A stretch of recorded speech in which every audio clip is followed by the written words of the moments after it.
अस्सलाम वालेकुम, मेरा नाम है साकिब समीर और आप लोग देख रहे हैं समथिंग हॉट। प्लीज़ सब्सक्राइब और वो जो बेल आइकन होता है उसको लाजमी दबाइएगा।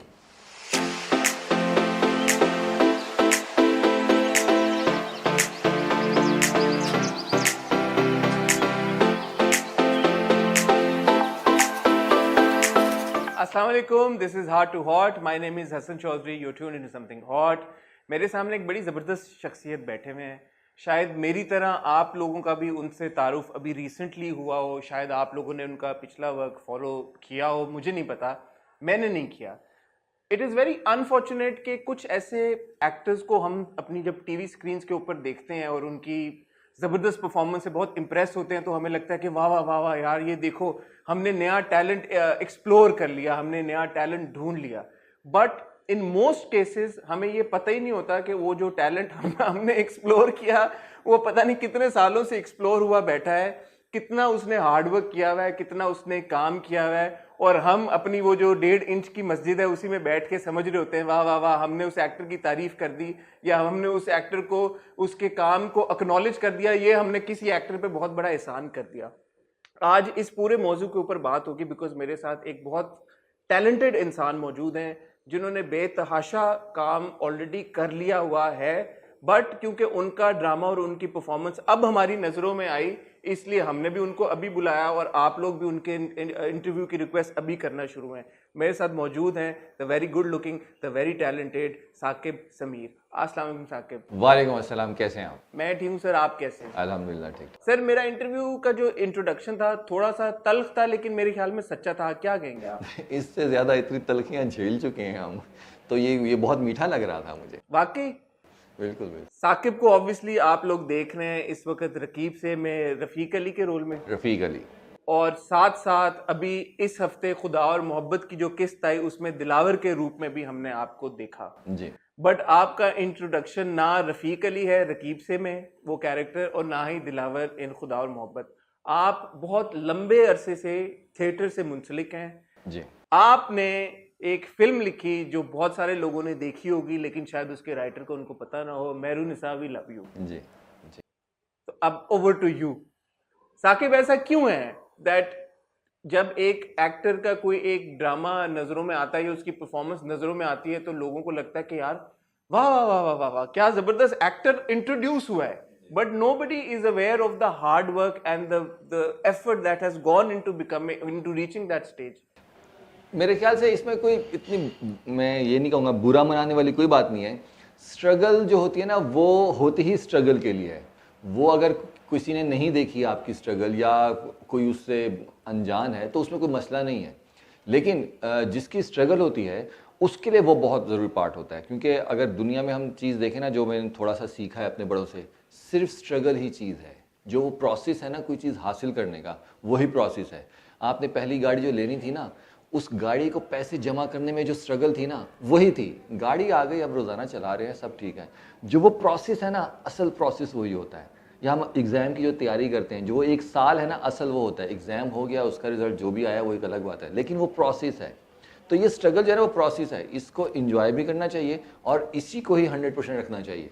तो इसमें कोई मतलब ऐसी बात नहीं है कि अगर किसी को नहीं पता, मैं उसको बहुत इंजॉय करता हूं। दिल पे लेने वाली कोई बात नहीं, बिल्कुल इंजॉय करने वाली बात। आपकी स्ट्रगल और ये प्रोसेस कब और कैसे शुरू हुआ? स्ट्रगल स्टार्ट हुई 2005 का एंड था, दिसंबर था, 2006 कह सकते हैं। जब मैं ट्रेन से उतरा कराची में, तो मेरी जेब में, मुझे बहुत अच्छी तरह याद है कि 500 रुपये थे। मतलब 550 नहीं या 600 नहीं, 550 का नोट था। यहाँ भाई रहते थे, वो एजुकेशन में हैं, पढ़ाते हैं प्राइवेट सेक्टर्स में।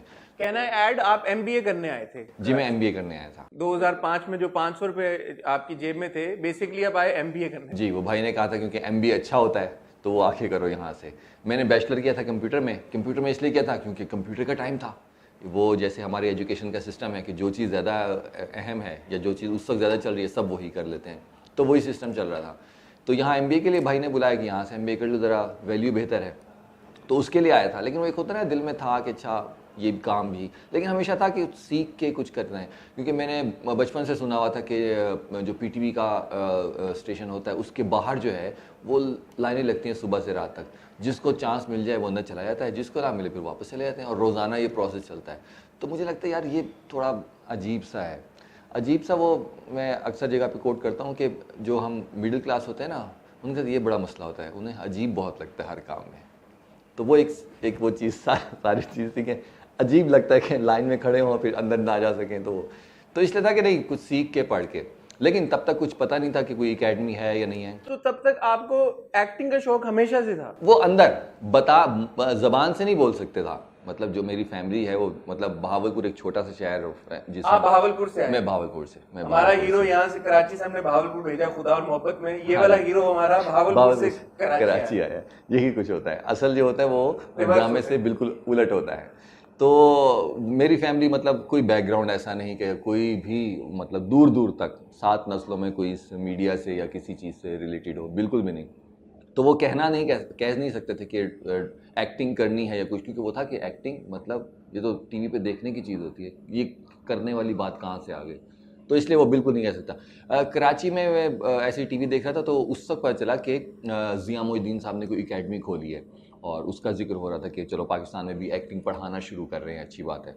तो पता चला अच्छा जी ज़िया मोइनुद्दीन साहब ने एकेडमी खोली, अब उसका पता करें कहाँ है, क्योंकि भाई से या किसी और से तो पूछ नहीं सकते थे।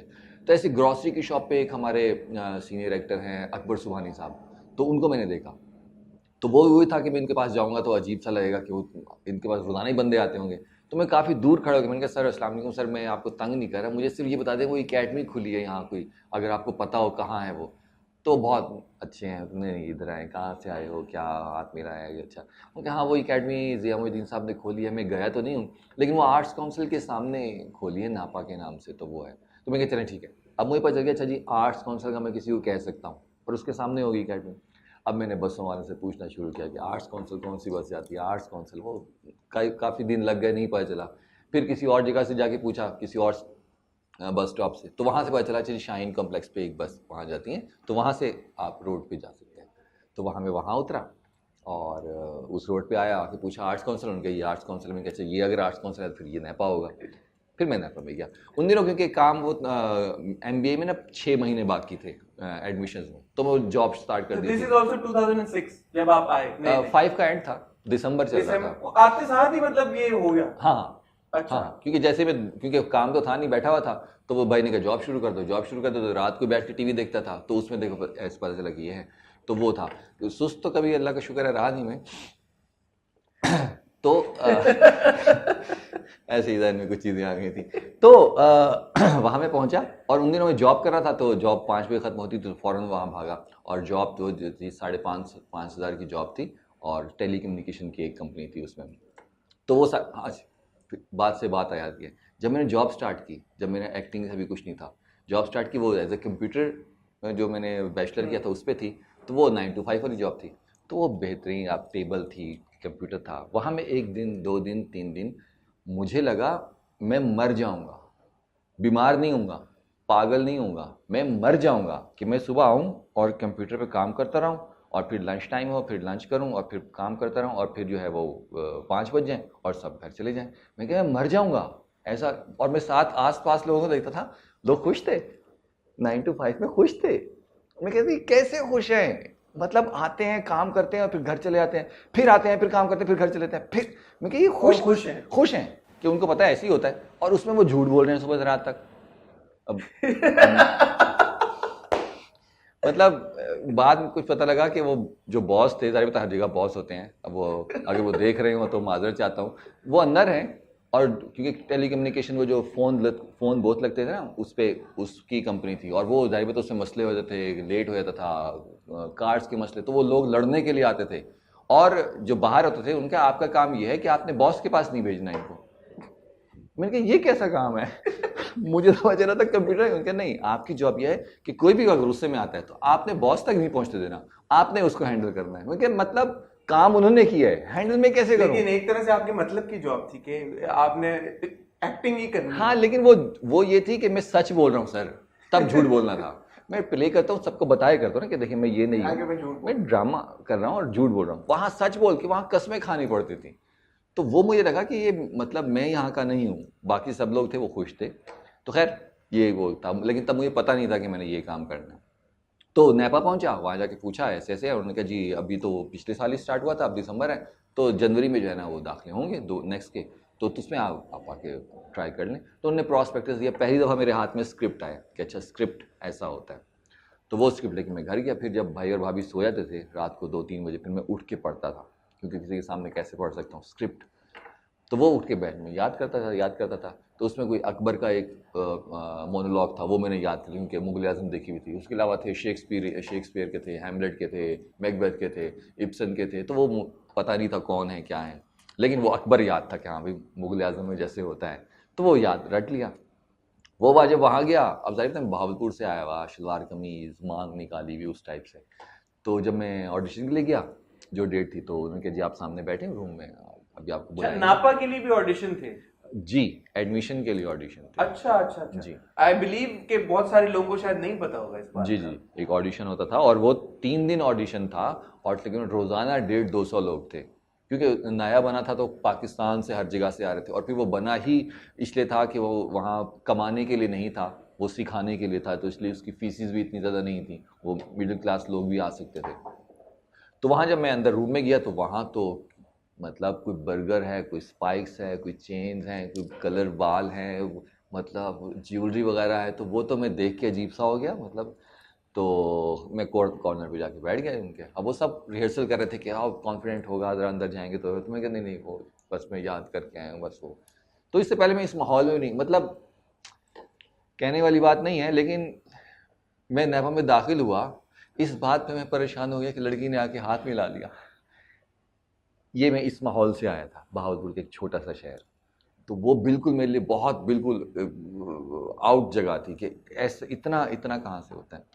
तो वो खैर जब ऑडिशन दिया, तो ऑडिशन के लिए मैं भाई का जो है ना वो शादी का सूट उठा के लाया था कुल्ला, क्योंकि अकबर बादशाह बनना था ना, उनका जो शादी का वो होता है जो कुल्ला होता है और जो ड्रेस होता है वो पहन के, शेरवानी, वो चोरी करके लाया था। मालाएं थी नहीं, तो मैं भाभी की तस्बीहां उठा के ले आया कि भाई अकबर बादशाह लगना चाहिए ना अपनी तरफ से। जब वहाँ गया तो वहाँ कोई चीज़ लेकर नहीं आया था, क्योंकि ऑडिशन में क्या कुछ लेके जाते हैं, वो तो सिर्फ मैं ही अजीब सा लग रहा था। तो खैर वो मैं चला गया। अब जब दरवाज़ा खोला जहाँ ऑडिशन हो रहा था, तो वहाँ ज़ियामुद्दीन साहब, राहत काज़मी साहब, तलत हुसैन साहब, खालिद अहमद साहब, अंजुम अय्याज साहब, मरहूम हमारे अनवर सज्जाद साहब, जितने खतरनाक लोग हो सकते थे पॉसिबली सारे बैठे हुए, ये सब बैठे हुए थे। और इनको सिर्फ देखा ही था टीवी पे, तो वो उनको देख के तो मज़ीद जो कॉन्फिडेंस था। तो वो राह साहब ने कहा कि अच्छा आप क्यों सीखना चाहते हैं, क्या अगर आप पैसों के लिए करना चाहते हैं तो मैं आपको मशवरा दूं कि आप यहाँ बिरयानी की शॉप खोलें कराची में, बहुत अच्छा काम है, मतलब बहुत पैसे हैं और बहुत अच्छा काम है। लेकिन इसे पैसों का तो मुझे पता नहीं अभी कितने क्या होते हैं, लेकिन पढ़ने का शौक़ है और करने का भी अभी मुझे नहीं पता कि आगे क्या करना है, लेकिन पढ़ना है मुझे। तो खैर उन जो भी मैंने धाड़ धूड़ के दिखाना था, जो अकबर बादशाह जो हमने देखा हुआ है कि अब ऐसे ही होता है, हाँ बस अपने उसूलों के गुलाम है बस। सर मेरे पे भी एक अच्छा एनीवे ऑडिशन दे सकते हैं आप तो वो जो करना था हमने कर दिया और घर आ गया। जब मैं वहाँ वापस आया, मैं कहा नहीं जगह ही नहीं है वो मेरी, मतलब है ही नहीं ना, बहुत डिफरेंस है, हो नहीं सकता। मैं दोबारा से जॉब कर रहा था। फिर वो एक दिन आया कि आज लिस्ट लगनी है, जैसे हम 4-5 दिन बाद लिस्ट लगनी थी। तो मैं कहा यार कहाँ 500-600 लोगों का ऑडिशन, और वो भी वो जो कितने कॉन्फिडेंट थे। तो मैं कहा चलो जाते हुए वापसी पे मैं गया, जाके मैंने लिस्ट देखी, तो वो उन्होंने सिर्फ 23 लोग चूज़ किए। अच्छा 500-600 ऑडिशन में थे 23 लोग, क्योंकि उनका और वो फिक्स भी नहीं थे। जो पिछला बैच था उसमें शायद 30 लोग थे, हमारे बाद वाले बैच में शायद 25 थे। उनका मकसद वो था ही नहीं कि हमने क्वांटिटी रखनी है क्या करना, उनका मकसद ये था कि सीखना कौन चाहता है। वो ऑडिशन में सिर्फ ये देखते थे सीखना कौन चाहता है।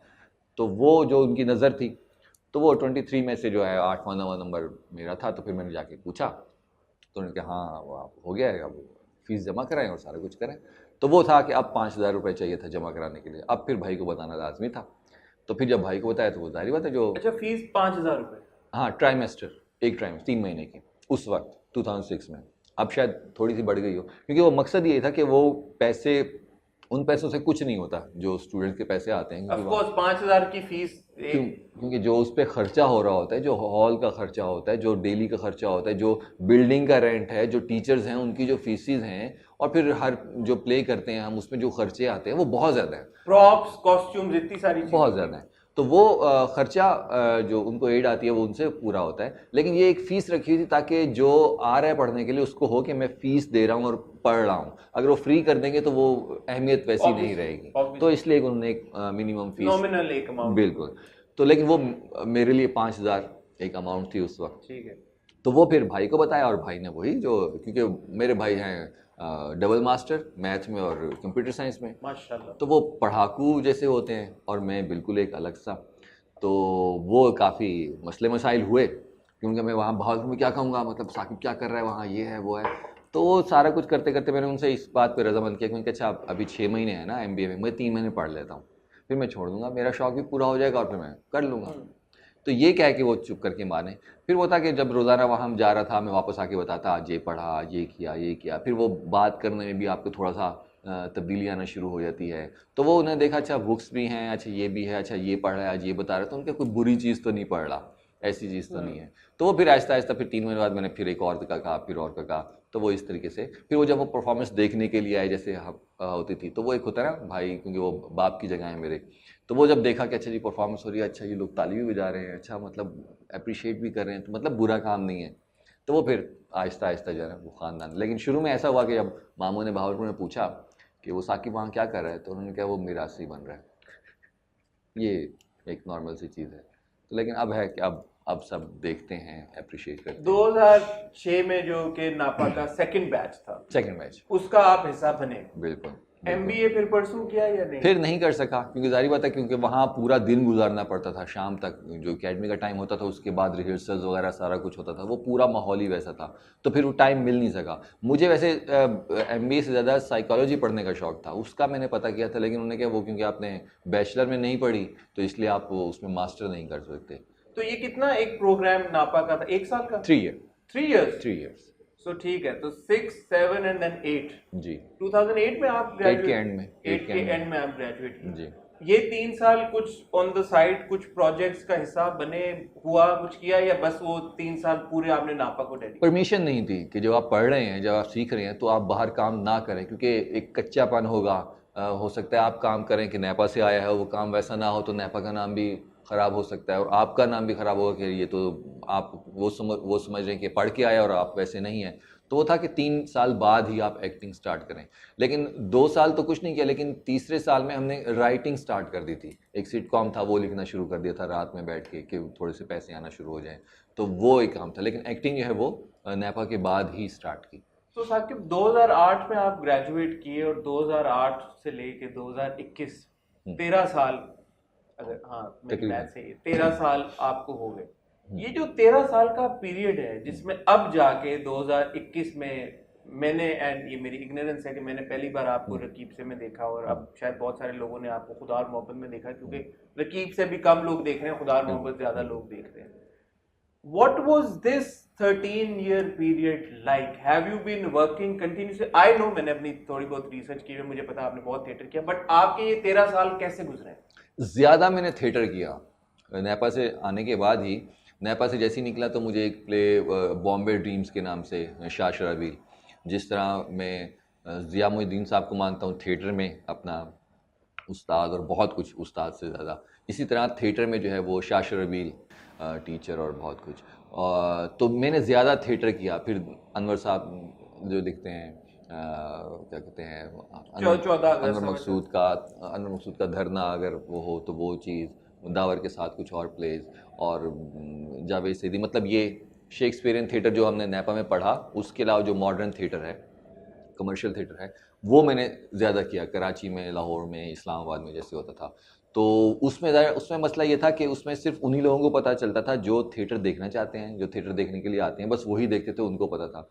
जैसे टीवी पे चलती है कोई चीज़ पूरे पाकिस्तान में देखे थे, वो नहीं था। वो सिर्फ लाहौर, कराची, इस्लामाबाद में जो थोड़े से लोग। आप उस वक्त कॉन्शियसली थिएटर ही करना चाह रहे थे या टीवी आपने ट्राई आउट किया और आपको अपॉर्चुनिटीज नहीं मिली? टाइम का मसला था, क्योंकि जब एक थिएटर प्ले में आते थे ना तो 3 से 4 महीने लग जाते थे। उस दौरान अगर कोई टीवी से अगर कोई छोटी मोटी, क्योंकि मेन ऑफर नहीं होती थी, कोई छोटी मोटी ऑफर आती हुई थी तो वो टाइम नहीं निकाल पाता था, क्योंकि मेरा फोकस थिएटर पे था। तो वो फोकस ना भी कहें, पढ़ा थिएटर था, तो उसी में ही मज़ा आता था वही। और अभी तक भी जब टाइम मिलता है, 3-4 महीने अगर बीच में गैप मिलता है, तो मैं लाजमी थिएटर करता हूँ। बस इन दिनों 2 साल हो गए तकरीबन थिएटर, क्योंकि हो ही नहीं रहा कोविड की वजह से, वरना मैं थिएटर साथ साथ करता हूँ, क्योंकि वहाँ आप थोड़ा सा जिंदा हो के फिर वापस आ जाते हैं, फिर आप आके but does a theatre actor make enough money to be able to survive? नहीं, बिल्कुल भी नहीं। ये अब आके, क्योंकि जाहिर बात है मैंने इतना थिएटर किया था, तो अब आके मैं अपनी मर्जी के पैसे मांग सकता था या मुझे मिलते थे, वरना नए बंदे के लिए तो जाहिर बात है बिल्कुल इतने नहीं होते। वो तो सिर्फ आप समझ लें आने जाने का किराया ही निकाल सकता है। लेकिन वो सही है, अगर नया बंदा है जो पहली दफ़ा थिएटर कर रहा है, उसको सीखने के लिए वहाँ बहुत कुछ मिल रहा है जो एकेडमी में आप जाके नहीं सीख सकते। वो अगर आप एक थिएटर प्ले कर रहे हैं तो वहाँ भी वही चीज़ें सिखाई जा रही हैं जो मैंने एकेडमी में सीखी। तो वो नए बंदे के लिए सही है कि आप 2-3 प्लेस कर लें, फिर आपको अच्छा अगर लगता है तो फिर आप उसको आगे कंटिन्यू करें, और फिर वो ये जैसे आपका एक्सपीरियंस बढ़ता जाएगा तो फिर आपके जो पे है वो भी बढ़ती जाएगी। लेकिन 2008 अगर जो शुरू में आपने जब थिएटर करना शुरू किया, जैसे आपने बताया कि एक फैमिली का भी प्रेशर होता है कि यार कि लड़का क्या कमा रहा है, क्या कर रहा है, नौकरी है नहीं, उससे पहले चले आपकी 5-5,500 तनख्वाह तो थी ना। तो ये जो टाइम था उसमें फिर क्या घर वालों का क्या रिएक्शन था? आपके पास वही ऑब्वियसली आप कह रहे हैं पैसे सिर्फ इतने थे कि जाने आने का ही खर्चा पूरा होता था, तो बाकी खर्चे कैसे पूरे होते थे? सवाल मैं ये पूछ रहा हूँ, I hope I am not intruding, but सिर्फ इसलिए कि जो एक्टर्स बनना, जो लोग एक्टर बनना चाहते हैं उनको पता चले भाई कि ये इतना आसान काम नहीं है। बिल्कुल बिल्कुल आसान काम नहीं है, बहुत मुश्किल काम है, और खासतौर पे अगर थिएटर के उससे आते हैं, अगर नापा के थ्रू आप नापा के प्रॉपर थ्रू आते हैं। ट्रेनिंग के आते हैं। बिल्कुल बिल्कुल। अच्छा, नेपा के जो 2 साल थे ना, वो तो ऐसा था कि मैं भाई से 100 रुपया लेता था और उसको 3 दिन चलाता था, फिक्स। वो मतलब ऊपर नीचे नहीं, 100 रुपया 3 दिन चलाता था, क्योंकि वो वही के अजीब लगता है भाई से ज़्यादा पैसे लेना। तो वो 2 साल ऐसे रहा, फिर 30 साल जो लिखना शुरू किया तो फिर वो थोड़ा सा अर्न करना शुरू कर दिया, तो वो बेहतर हो गया। लेकिन वही है कि शुरू के दिन में ऐसे जो आप कह रहे हैं ना कि अगर लोगों के लिए है, तो लोगों के लिए वही प्रोसेस जो है ना, जो सीखने का प्रोसेस है, जो किसी जगह पहुंचने का प्रोसेस है, बस उसको वैल्यू देनी है। ऐसे ही बता रहा हूँ कि एक जगह प्ले में बैठे हुए थे, तो उस दिन मैंने मतलब बड़ी बात नहीं, लेकिन मैंने 25,000 के जूते लिए थे कि मज़े के लिए। मैं कि ये मुझे हमेशा से पसंद थे, तो अब मैं अफोर्ड कर सकता हूँ, तो मैंने लिए। तो वो एक लड़का था जो डांसर था, तो वो बहुत पीछे पड़ा हुआ था कि भाई मैं भी करना चाहता हूँ आपकी तरह, मैं भी ऐसे प्ले करना चाहता हूँ, क्योंकि थिएटर में मैं ना मेन कैरेक्टर्स पे आया हुआ था। थिएटर के बादशाह हैं आप आजकल, मुझे पता है। थिएटर आपको, थिएटर के, अगर आप लोगों को अगर नहीं पता तो साकिब इस वक्त पाकिस्तान में थिएटर के बादशाह समझे। बादशाह थिएटर में, अकबर थिएटर में ये है कि वहाँ थिएटर पे अगर आप छोटा भी कैरेक्टर कर रहे हैं, जब आप आते हैं परफॉर्म करने के लिए, तो फील बादशाह वाली ही होती है कि मैं अब जो करूँगा ये सब देखेंगे, मैं जो बोलूँगा ये सब सुनेंगे, तो फील वही वाली होती है। तो वो अच्छा, वो मैं सीखने वालों के लिए कह रहा हूँ। तो वो एक डांसर था, वो बहुत ज़्यादा मुझे कह रहा था कि मैं भी आपको, आप मुझे भी कहीं रेफ़र करना, वो रेफ़र करना। मैं उसके बन के बैठूँ, मैंने कहा देखो ये शूज़ कैसे हैं, 25,000 के मैंने लिए हैं, मुझे भी मज़ा आ रहा है पहनने में। कह रहा हाँ बहुत अच्छे हैं।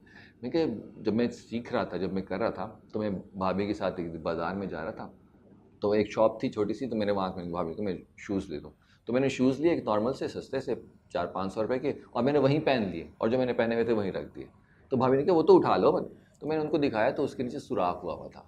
मैं कि ये 5-6 महीने हो गए हैं, इसमें सुराख हुआ हुआ है, मेरी जुराबें भी फट रही हैं, और चलता हूँ तो कोई कंकर अगर फंस जाता है तो बड़ा मसला होता है। तो आज पैसे है तो मैंने कहा मैं शूज़ ले लूँ। मैंने कहा पहले वो टाइम गुजारो, फिर ये 25,000 शूज़ पहनने का इतना मज़ा आएगा जैसे आप लगेगा आप जहाज़ में बैठे हुए इस शूज़ में भी। तो मैं जब तक वो मज़ा, वो तकलीफ़ नहीं होगी ना, तब तक उसका रिलीफ नहीं मिलेगा। बट वो तकलीफ सहने का जज्बा हर एक में नहीं होता साकिब। अच्छा। वो जो पैशन आपके अंदर है इस क्राफ्ट को लेके, आपको लगता है कि हर एक जो आपके, इवन आपके जो बैचमेट्स थे, आपको लगता है कि हर एक में उतना ही पैशन था, या यही पैशन रिक्वायर्ड है? ऑब्वियसली मुझे तो यही एहसास हो रहा है कि अगर आपने एक्टर बनना है तो फिर आप सारी अपनी कश्तियां जला दें, फिर आपके पास और कोई ऑप्शन नहीं है। अच्छा, क्योंकि ये तब ऐसी बातें थी, ये बातें छुपाई जाती थी। अब मैं आके बताता हूँ, क्योंकि जारी बात है, अब मैं मज़ा आता है, तब तो तकलीफ ही होती थी। क्योंकि आप अफोर्ड कर सकते हैं तो आप बता भी सकते हैं, बल्कि जब नहीं था। बिल्कुल, तब तो तकलीफ ही होती थी। जब कंकर चुभता था तो एकदम से झटका लगता था चलते हुए, तो तकलीफ ही होती थी, वो मज़ा नहीं आता था। लेकिन बात वही है कि तब बताना नहीं होता था, लेकिन मैं जिस तरह मैं नहीं बता रहा, तो शायद ऐसे भी बहुत से और लोग हैं जो शायद वो फील कर रहे होते हैं या उस प्रोसेस में होते हैं, लेकिन वो भी नहीं बता रहे होते। ये भी ऐसा नहीं है कि सिर्फ मैं या नहीं कर सकते। अब हमारे पास अगर हम बात करते हैं, नसीरुद्दीन शाह साहब आए, जी जी जी। लेक्चर दिया उन्होंने नेपा में, तो उनका भी कहना ये था। अब वो तो मतलब दो दहाइयाँ पीछे से काम कह सकते हैं ना, तो वो कह रहे थे तब भी यही हालात थे कि जब मैं बॉम्बे आया था तो मुझे लोग मिलना पसंद नहीं करते थे, मैं कई दिन फुटपाथ पे सोया हूँ, लेकिन वो था कि मैंने काम यही करना है, एक दिन यही लोग मुझे लेंगे। तो कह रहे वो स्ट्रगल तो तब का दौर हो, आज का दौर हो या आगे वाला दौर हो, स्ट्रगल तो लाजमी है। मतलब वो जैसे कहते हैं ना, कोई चीज़ अगर तब के ही उसमें से फिर कलर निकलता है, तो वो उससे घबराए नहीं। अगर कोई नए लोग आना चाह रहे हैं तो वो ये सुन के डरे नहीं, बल्कि ये सुन के हो कि अच्छा हमारे साथ भी ऐसा होगा, ओके, तो वो आपको और होगा कि हाँ भाई सबके साथ ऐसा होता है, सिर्फ मेरे साथ ऐसा नहीं होता। तो बहुत से लोगों के साथ होता है जो बताते नहीं हैं, लेकिन स्ट्रगल तो ज़रूरी है, उसके बगैर नहीं। तो वो कौन सा ऐसा पहला मौका था जब आपको रियलाइज हुआ कि यार अब स्ट्रगल शायद खत्म होने वाली है और अब अच्छे दिन आने वाले अच्छा, स्ट्रगल ख़त्म ना हो, वो प्रोसेस मज़े का है। जो प्रोसेस है ना किसी चीज़ को हासिल करने का, वही जब वो चीज़ हासिल हो गई तो ख़त्म हो गई ना। आप जो मैंने गाड़ी की मिसाल दी, आपने गाड़ी ले ली, बात ख़त्म हो गई, वो स्ट्रगल ही थी, मज़ा उसी में था। वो जो पैसे जमा करने का स्ट्रगल था ना, तो वो तो बस जितना भी अल्लाह का शुक्र अदा करूँ कम है बहुत ज़्यादा। वो जो पहला प्ले था मेरा बॉम्बे ड्रीम्स, वही था कि वो उसमें मतलब थिएटर में वो सबसे बड़ा प्ले हो गया था कराची का। और उसमें जब वो स्टार्ट हुआ था प्ले, तो उसमें मेरा सबसे छोटा रोल था, लेकिन जब वो रिहर्सल होती थी उसमें रोज़ाना मैं रोज़ाना इम्प्रोव जुमले डालता मतलब एक टाइम तक आया कि जो शाशरा बिल थे उन्होंने कहा अब तुमने नहीं बोलना। मैं कि मैं सुने तो सही एक लाइन, उनके नहीं बोलना। मैं कि अगर अच्छी ना लगे आप ना डालिएगा, सुने से। कह रहे क्योंकि वो बॉम्बे ड्रीम था और मेरा नाम डॉली था उसमें। उनके तूने इतना कुछ डाल दिया, बॉम्बे ड्रीम से डॉली ड्रीम हो गई है। उनके बस हीरो हीरोइन वो है, उनको करने दे, क्योंकि उसमें गौहर थे हीरो और महविश हयात थी, उनको करने थे यार। मैं वो कर रहे हैं, लेकिन मैं तो इस साइड पे कॉमेडी की साइड पे आ रहा हूँ।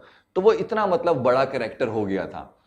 तो मतलब वो जब 4-5 परफॉर्मेंसेज हुई तो वो एंड में कर्टन कॉल होती है तो एक एक को बुलाया जाता है। अब मेरा किता जो शुरू में सबसे छोटा था, जब वो सबसे एंड में उसका नाम लिया गया तो पूरा हॉल खड़ा हो गया, तो बस बंदा तो फिर वहीं गिर जाता है ना। तो फिर उसके बाद आपने फिर भी थिएटर ही परस्यू करना चाहा? हाँ। या आपने कहा यार अब मैं कोई टीवी शीवी की तरफ नहीं, मजा तो उसी में था। और फिर जाहिर बात है शुरू में ही पहले पैसा नहीं था ना उस तरफ उतना। हाँ, पैसा नहीं था, लेकिन वही है कि आपको उस चीज ने बॉदर नहीं किया, या शायद क्योंकि मैं अकेला रह रहा था। तो मिसाल के तौर पे कि जब बात हुई तो जब शाशरा बिल, क्योंकि वो सबसे बड़े प्ले वो ही करते थे, ठीक है, तो जब वो बात हुई तो हुआ, तो मैंने उनका मैं 50,000 लूँगा आपसे। मैंने मुंह खोल के कहा 50,000 लूँगा। उनके यार मैं तो अपने लीड को इतना नहीं देता। तो वो जैसे उन्होंने प्यार से उनके तुम काम करो, हम पैसों को छोड़ दो, पैसों को हम देख लेंगे, मैं देख लूँगा पैसा। मैंने कहा ठीक है, मैं पैसों की बात नहीं करूँगा। तो जब उन्होंने चेक दिया तो 1 लाख का चेक था। तो मैं वो अमाउंट मांगी जो उनके लीड की भी नहीं थी, ठीक है, और उन्होंने मुझे उससे भी डबल दी। उनके भाई तुमने मुझे मेरे प्ले को इतना बड़ा किया तो मैंने, जाहिर बात है मेरा बनता है देना। तो वो पहले प्ले से ही मैं मतलब जो वैसी लीग थी जो थिएटर में थी उससे बेहतर ही अल्लाह का शुक्र हो गया। तो वो पैसों का मुझे मसला हुआ नहीं, मतलब अल्लाह का शुक्र है मैं थिएटर से ही काम कर रहा था, थिएटर में ही one of the few lucky ones के थिएटर से ही आप माशाल्लाह। बिल्कुल ऐसी बात है, थिएटर के बादशाह माशाल्लाह। अल्लाह का शुक्र है। तो वो मुझे वो वाला मसला कभी हुआ नहीं कि भाई नहीं है पैसे या वो। तो जो भी एक थिएटर प्ले करता था, फिर वो जाहिर बात है जो और नए लोग आते थे वो भी अगर लेते थे, फिर वहाँ असिस्ट भी मैं कर रहा हूँ, वो भी मैं देख रहा हूँ, चीज़ें भी देख रहा हूँ, तो वो फिर जाहिर बात है उस लिहाज से पे का मुझे मसले नहीं हुए।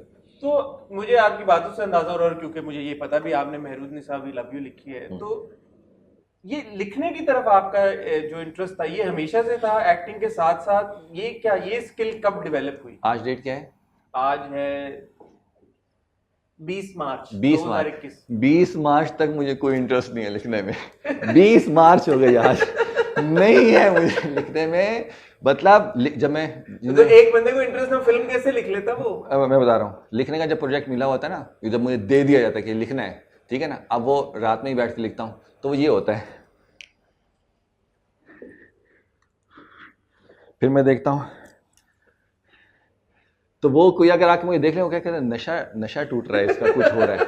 तो मुझे होता है ये कैसे लिखूंगा मैं, मतलब इसमें 20-23 करैक्टर हैं, ये कैसे होगा। अच्छा चलो ये वाला सीन तो लिख लिया, अब अगला सीन कैसा होगा। में ये हालत होती है जैसे वो एग्जाम की रात होती है ना कि सुबह एग्जाम और आपकी तैयारी नहीं होती। एक होता है एग्जाम है तैयारी है आपकी, एक है एग्जाम है तैयारी नहीं है। वो रात जैसी होती है ना, मेरी हर रात वैसी होती है जब मैं स्क्रिप्ट लिख रहा होता हूँ। तो आप तो कह रहे हैं 2008 से आपने लिखना शुरू किया, 13 साल से आप लिख रहे हैं। राइटर सिटकॉम आपने लिखना शुरू किया था। बी गुल है राइटर, मतलब जफर मिराज साहब हैं राइटर, ये राइटर है। अगर आप राइटर की बात करते हैं तो नाम अगर राइटर साथ लगाना है फिर कुछ हो तो सही ना। नहीं तो फिल्म की, तो फिर फिल्म आपने कैसे लिखी, कैसे मेहरुन्निसा कैसे आई? लिख ली कैसे, मतलब लिखी आपने, लिखवाई किसी ने? नहीं। यासिर भाई ने? यासिर भाई क्योंकि वो थिएटर प्लेस देखने के लिए आते थे और उनको पता भी था कि कितना इम्प्रोव होता है, क्योंकि वो प्ले में अगर कुछ बातचीत हो जाती थी तो इम्प्रोव में टाइम लग जाता था कि मेरे जो चीजें होती थी वो इम्प्रोव पकड़ लेते होंगे वो मंजे वाला गाने, वो फिर वो चीजें हो जाती थी। मतलब एक प्ले यासिर नवाज की बात हो रही जिन्होंने Mehrunnisa will love you produce भी की थी और डायरेक्ट भी की थी जी। तो वो हर प्ले में देखने के लिए आते थे फैमिली के साथ भी, तो वो उन्होंने वहां से उठाया कि ऐसे से है फिल्म लिखनी है। और तब तक मैंने इतनी बड़ी चीज़ कोई नहीं लिखी थी, सिटकॉम वगैरह। तो वो उन्होंने कहा नहीं स्टोरी मेरी है, जो भी तुम्हें हेल्प चाहिए होगी होगा, लेकिन ये है कि तुम में है वो चीज़ देखो। तो वो भी काफ़ी लेट हो गई थी इसी वजह से कि वो करते करते, लेकिन वो फिर लिखा, फिर वो उनसे कहा एक करेक्टर करो, वो एक मेरे लिए था अच्छा एक्ट भी करना है, वो एक साथ मेरे लालच उन्होंने साथ दे दी थी। तो वो एक था कि अच्छा ये करेक्टर तुमने करना है। फिर वो लिखता रहा। फिर वो था कि जो मैं लिखता था वो जाके सुनाता था। अब वो जब सुनाता था वो हर करेक्टर अलग अलग करके सुनाता था। तो फिर उसमें एक बाप का करेक्टर था जो मौलवीद भी था और वो थोड़ा उस टाइप का था, तो वो मैं उस तरीके से पढ़ता था। तो वो उन्होंने फिर हसन जिया, आप वो दोनों प्रोड्यूसर थे, आपस में कोई डिस्कशन की। उन्होंने कहा तो फिर ऐसा है कि तुम ये वाला करेक्टर भी तुम करोगे। तो वो मेरे लिए फिर एक बहुत बड़ी चीज़ है कि लिख भी मैं रहा हूँ और डबल रोल भी मैं कर रहा हूँ बाप का बेटे का। तो मतलब अभी तक पाकिस्तान में सुना नहीं किसी ने ऐसा किया हो।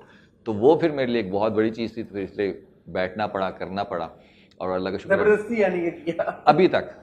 अभी तक मतलब पता नहीं ऑनर बोले काशी भाई ने मुझे प्ले दिया हुआ लिखने के लिए और डंडे के साथ, मतलब रोजाना वो कॉल वॉल और मैं जी मैं लिख रहा हूँ, मैं कर रहा हूँ, अच्छा ये सिनॉप्सिस ले लें, अच्छा ये कर लें। लेकिन वही है, मैं बी गुल को राइटर मानता हूँ। तो वो तो ठीक है, आप बी गुल को मानते हैं, लेकिन अगर काशिफ भाई या यासिर भाई जो बड़े पहुंचे हुए खिलाड़ी हैं इस फील्ड के, वो अगर आपके ऊपर ये रिस्पॉन्सिबिलिटी दे रहे हैं तो ऑब्वियसली कोई जानते बूझते हुए आप से बहुत प्यार करते होंगे, लेकिन उनको अपने प्रोजेक्ट के ऊपर तो ये नहीं होगा ना कि आप प्रोजेक्ट के भी ऊपर है कि यार आपसे लिखवा लें और फिर प्रोजेक्ट बैठ जाए। हाँ जाहिर है, फिल्म तो ऑब्वियसली उन्होंने कुछ तो देखा होगा। 5-6 करोड़ की फिल्म होती है, कुछ खराब तो नहीं करना चाहेगा वो, ठीक है वो उनकी, लेकिन वो उनका साइड है ना, मेरा साइड तो मैं देखता हूँ ना। काशी भाई से मैंने खुद कहा था, क्योंकि जो इनकी मतलब जो समझ है स्क्रिप्ट को लेके, जो ड्रामे को लेके, जो स्टोरी टेलिंग को लेके, वो मैंने कहीं और नहीं देखी। बहुत अच्छे अच्छे डायरेक्टर हैं, बिल्कुल। तो वो मैंने इनसे खुद कहा था कि मुझे कोई एक टेलीफिल्म दें और मैं आपकी तरह लिखना, आपकी सोच से। मैं नहीं कह रहा कि मैं ऐसे लिखता हूँ, मुझे बताएं कि क्या लिखना है, ताकि मुझे थोड़ा सीखने का हो कि अगर ज़बरदस्ती कोई लिखवाता है तो हो। तो वो मैंने कहा था एक टेलीफिल्म, ताकि वो टाइम भी ना हो कि 2 महीने बाद आप करें या कभी करें, और वो अगर आपने नहीं भी करनी होगी तो ना करें, लेकिन मेरा एक सीखने का प्रोसेस हो जाएगा। तो उन्होंने कहा अच्छा लिखना है, मैंने कहा जी मैंने सीखना है लिखने का। उनके ये लो सीरियल जी, टेलीफिल्म नहीं।